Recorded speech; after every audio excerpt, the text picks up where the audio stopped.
ሰላም በምድር ዙሪያ ያላችሁ ቅዱሳን ወገኖች በጌታችን በኢየሱስ ክርስቶስም ሁላችሁንም ሰላም ላለው ከ6 ቀን በፊት ለቀሲስ ዲበኩሉ በቃል ኪዳኑ ታቦት ከእስራኤል ወደ ኢትዮጵያ መጥቷል ተብሎ በተባለው አክሱም አሁን አለ ተብሎ በተባለው ታቦትና በአዲስ ኪዳን ታቦት አለ የለም ብሎ በሚል የዲቤት ጥሪ አቅርቤ ነበር።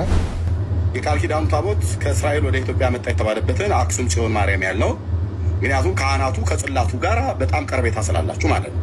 እንደዚሁም በአዲስ ኪዳን ታቦት አለ የለም ብሎ የሚለው ጥሪ እንዲቀበሉ የሚፈልጉ ከሆነ ዛሬ ጥሪ አቅርቤልዎታለሁ። 1100 ሰው ባለበት ሪከርድ አድርጋችሁ አድርሱላቸው። ቀሲስ ዲበኩሉ ለጥሪዎት ምላሽ እንደሚያሳውቁኝ ጠብቃለሁ። የዲቤት ጥሪ ነው፣ ኦፊሻል ዲቤት ነው የምናደርገው። ብዙ ሺህ ህዝብ አለበት። ለምን 50 ሺህ ህዝብ አይሰበሰብም? እውቀቶትን ይዘው ይመጣሉ። በሰለሞን ዘመነ መንግስት ታቦቱ ወደ ኢትዮጵያ መጥቷል ብላችሁ ያላችሁት አክሱም ጽዮን ማርያም አለ ህዳር 21 ቀን ሙሴን የርእየ ሀገረ ቅድስት እያላችሁ በከበሮ ስትጸነጽኑ የምታድሩበትን እሱን ታሪክ እኔ ፊት እውነት ያደርጉታል። በአዲስ ኪዳን እናንተ ታቦት ብላችሁ የምትሉት እርሶ የሚቀድሱበት ይዘውት የሚወጡት የሚሸከሙትን እሱን እውነት ያደርጉታል። ይህን ጥሪ እንዲቀበሉ በጌታ በኢየሱስ ክርስቶስ ስም እለምንዎታለሁ።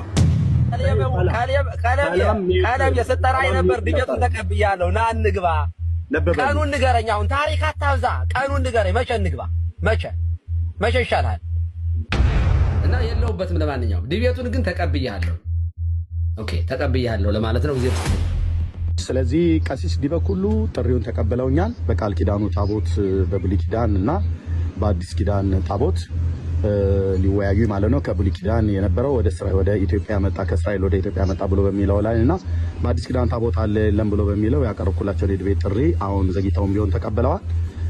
ስለዚህ አክብሮቴ በጣም ታላቅ ነው። እሳቸው ምንድነው ያሉኝ? ቦታና ጊዜ ምረጥ ብለው ለኔ እድሉን ሰጥተውኛል። ድጀቱን ተቀብያለሁ። ና እንግባ።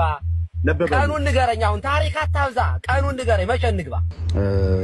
ቀሲስ ዲበኩሉ እርሶ እንግዲህ ቦታና ጊዜ ምረጥ ብለው ስላሉኝ እኔ ጊዜ የፊት ለፊታችን ቅዳሜ ከምሽቱ 2 ሰዓት ላይ እንዲሆን እና ቦታና ጊዜ ብሎ የሚለውን ስላለ ቦታ ደግሞ ከዚህ በፊት ቴዲ ሐዋሳ ቤት በዲያቆን ፈለገ በነበረው ውይይት ላይ ትንሽ ጫና እንደተደረገብኝ ባውቅም ግን እርሶ ካሉ የእሱ ፍቃደኝነት ተጠይቆ የቴዲ ሐዋሳ ፍቃደኝነት ተጠይቆ ፍቃዱ የሚሆን ከሆነ በቴዲ ሐዋሳ ቤት ድጋሚ በደል ያደርስብኛል ብዬ አላስብም። ግን እሱን ፍቃዱን ጠይቄ እኔም እናንተም ጠይቃችሁ ፍቃዱ ከሆነ የሚያወያየን ከሆነ የእሱ ፍቃድን እንጠይቃለን። ካልሆነ ግን እሱ ደግሞ የማይፈቅድልን ከሆነ በሌላ ገለልተኛ በሆነ ሰው ቤት በኮሆስት አይደለም በፔጁ ላይ ተገኝተን የዲቤት ጥሪን ስለተቀበሉ ውይይቱን እናደርጋለን ማለት ነው። እግዚአብሔር አምላክ ይባርክልኝ። ዘግይተውም ቢሆን ዲቤት ጥሪውን ስለተቀበሉ በጣም አመሰግናለሁ። እግዚአብሔር ይስጥልን፣ ክብር ያድልልን። ወገኖች ሼር እና ሪፖስት በማድረግ ወደ ሰዎች እንድታደርሱት በጌታ ፍቅር ጠይቃለሁ። ጸጋና ሰላም ከሁላችሁ ጋር ይሁን። የዛ ሰው ይበለን።